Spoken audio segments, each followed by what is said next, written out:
नमस्कार, मैं हूं कुमार नेहरू और आप देख रहे हैं जम्मू टुडे। हमारे साथ बात करने के लिए भाजपा ओबीसी मोर्चा के महामंत्री सह प्रतापगढ़ के सांसद संगम लाल गुप्ता मौजूद हैं। आइए उनसे बात करते हैं। सर, आप जम्मू पहुंचे हैं, तो क्या कुछ प्रयोजन था जम्मू पहुंचने का? देखिए, हमारे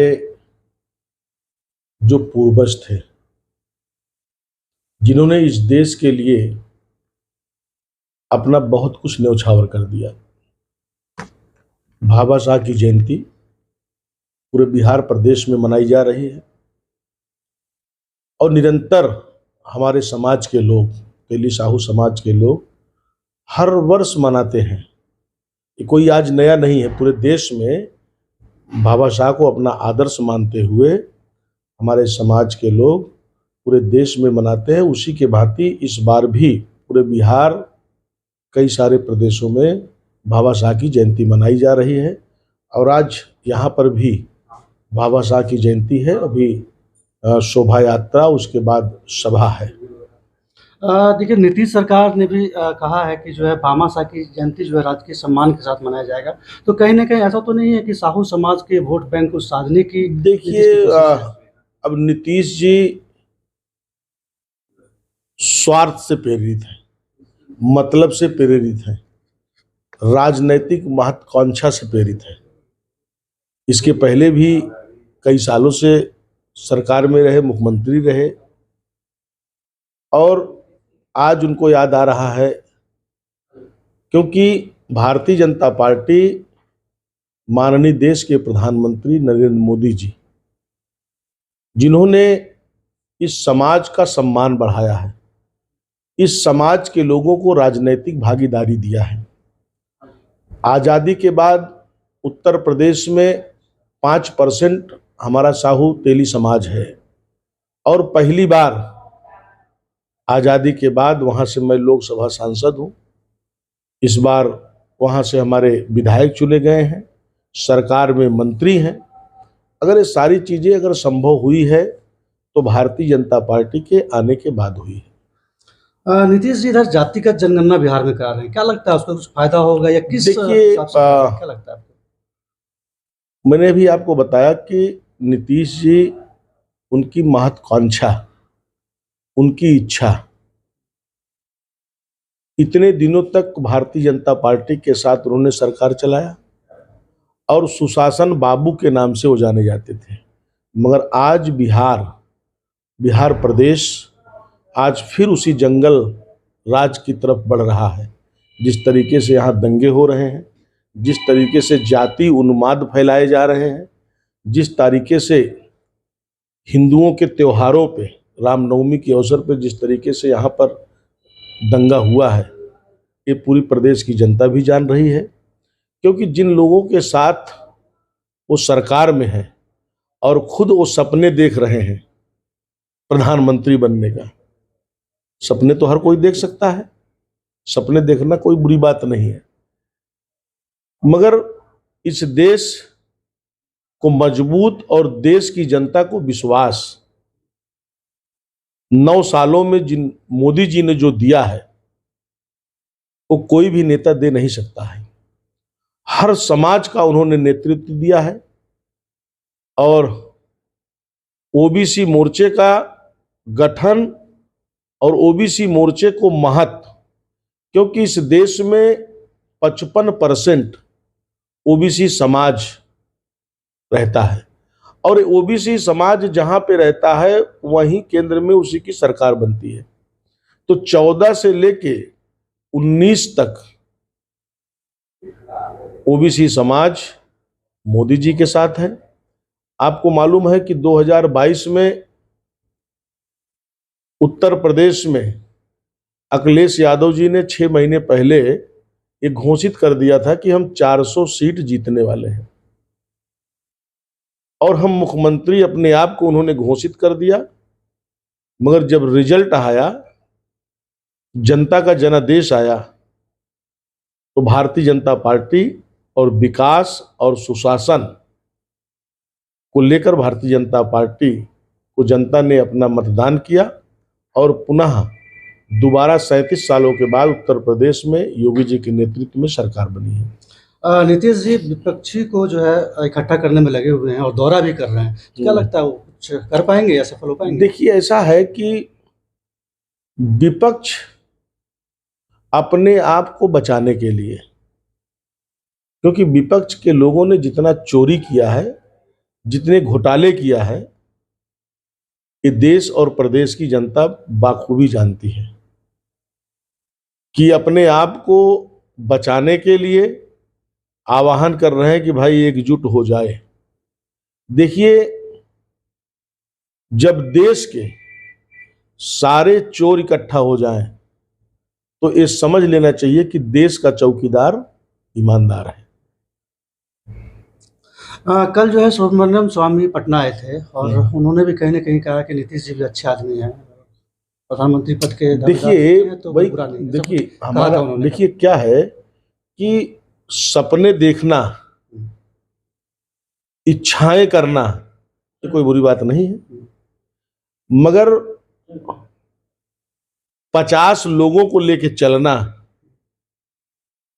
जिस तरीके से एक तराजू में आप मेढक को नहीं तौल सकते हैं, उस तरीके से इस सारे इन लोगों के, क्योंकि हर आदमी की उसमें इच्छा है कि हम प्रधानमंत्री बनेंगे। लेकिन मेरा सवाल था कि सुब्रमण्यम स्वामी आपके पार्टी के बड़े चेहरे हैं, उन्होंने कहा है कि नीतीश कहीं ना कहीं अच्छे हैं, अगर वो आते हैं तो कोई बुरा नहीं है। देखिए, अब उनका अपना विवेक होगा, उनका अपनी सोच होगी, मगर इस देश का सम्मान और देश का स्वाभिमान और गरीबों की रक्षा, गरीबों की सुरक्षा, गरीबों के लिए जो मान मोदी जी ने बढ़ाया है, गरीब हित में जो योजनाएं चलाने का काम किया है, और किसी जाति विशेष के लिए हमारी सरकार ने काम नहीं किया है। यही नीतीश कुमार जी थे, भाजपा के साथ थे, आपके बिहार में विकास को आगे बढ़ाने का काम कर रहे थे, विकास ठप हो चुका है, गुंडे माफियाओं का, अराजक तत्वों का बोलबाला हो चुका है, आए दिन यहाँ लोग शराब से मौतें हो रही हैं, आए दिन बहन बेटियां सुरक्षित नहीं हैं। तो जिसके मन में निरंतर, जिस दल के मन में निरंतर गुंडे और माफियाओं को संरक्षण देने का और भ्रष्टाचार करने का जज्बा रहा है, उनके साथ स्वार्थ में जा करके और सपने देखना, ये कोई,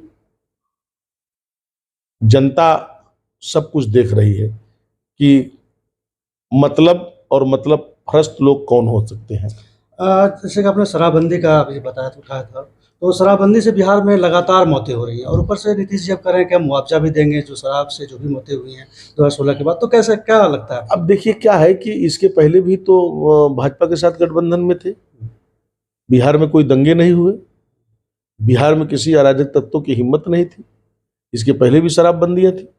मगर आज, क्योंकि जिन लोगों के साथ वो सरकार में है, वो लोग शांत बैठे ही नहीं सकते हैं, वो कितना भी चाय ले नीतीश जी, वो लोग दंगे, शराब माफिया, जितने भी चोर उचक्के, जितने भी इस तरीके से अराजक तत्व लोग हैं, सब साथ में ही हैं, तो उनको कैसे मना कर सकते हैं? अच्छा, 2024 में लोकसभा चुनाव में कितने सीटें बीजेपी को उम्मीद है कि ले आएंगे? देखिए, ये 2024 में भारतीय जनता पार्टी 2019 से भी ज्यादा सीटें जीतेगी। 350 सीटें मोदी जी के ने जीतेंगे। हम उत्तर प्रदेश में 80 की 80 सीट जीतने वाले हैं, हम बिहार में जीतने वाले हैं, क्योंकि हमने काम किया है और जनता ने विश्वास जी के प्रति, मोदी जी ने जिस तरीके से देश का सम्मान, देश का स्वाभिमान, सुरक्षा और सुरक्षा और गरीबों के हित में योजनाएं धरातल पे उतारने का काम किया है, उससे जनता में विश्वास जागा है और जनता मोदी जी के साथ है। एक आखिरी सवाल, यूपी में अतीक अहमद की पुलिस अभिरक्षा में हत्या हो जाती है, जिस पे सवाल भी उठ रहे हैं, पुलिस पे भी सवाल उठ रहा है और कहीं ना कहीं विपक्षी कह रहे हैं कि लॉ एंड ऑर्डर यूपी में कुछ फैल हो रहा है। क्या कहेंगे इस पे? देखिए, ऐसा है कि उत्तर प्रदेश में माननीय योगी जी के नेतृत्व में गुंडे माफियाओं के लिए कोई जगह नहीं है, और जो हुआ है जैसी करनी वैसी भरनी। जब फरमान ईश्वर का हो गया तो हम और अब कौन हो सकते हैं। तो जिसने जो पाप किया है उसको यहीं भुगत के जाना पड़ेगा। योगी सरकार द्वारा लिस्ट बनाया गया है माफियाओं का, तो आगे क्या कार्रवाई होंगी? क्या इसी तरह से आगे भी कार्रवाई देखिए, चलेगी? निरंतर हमारी सरकार तो जीरो टॉलरेंस पे काम कर रही है, भ्रष्टाचार और गुंडे और माफियाओं का खात्मा कर रही है। और राम राज्य की जो कल्पना थी, देखिए किसी भी व्यक्ति को ये अधिकार नहीं है कि धरना दे, प्रदर्शन करे, अपने आप में अराजक तत्व फैलाने का काम करे, ये किसी को अधिकार नहीं है। हमारी सरकार किसी व्यक्ति विशेष के लिए काम नहीं कर रही। हमारी सरकार विकास के लिए, सुशासन के लिए और हर व्यक्ति स्वतंत्र रहे, सरकार की योजनाएं गरीबों तक पहुंचे, उस विश्वास के साथ भारतीय जनता पार्टी काम कर रही है। और मोदी जी के नेतृत्व में हमारा उत्तर प्रदेश 2017 के पहले एक बीमारू राज्य कहा जाता था, एक गुंडे और माफियाओं का राज कहा जाता था, मगर 2017 के बाद एक विकसित उत्तर प्रदेश, एक समृद्धशाली उत्तर प्रदेश, आज गुंडे और माफियाओं उत्तर प्रदेश से छोड़ के पलायन कर जा रहे हैं और बड़े बड़े उद्योगपति उत्तर प्रदेश की तरफ आगमन कर रहे हैं।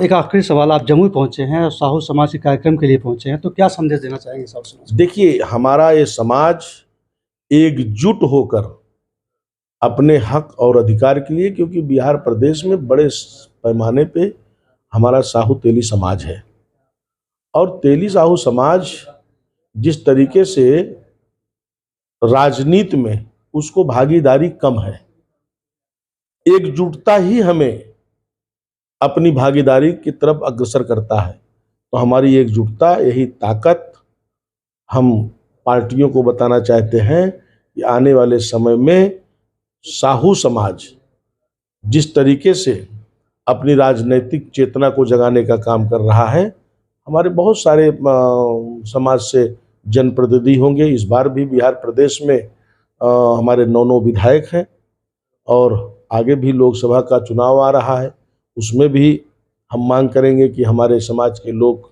जो लड़ने लायक हैं उनको लोकसभा का टिकट दिया जाए। बहुत बहुत धन्यवाद।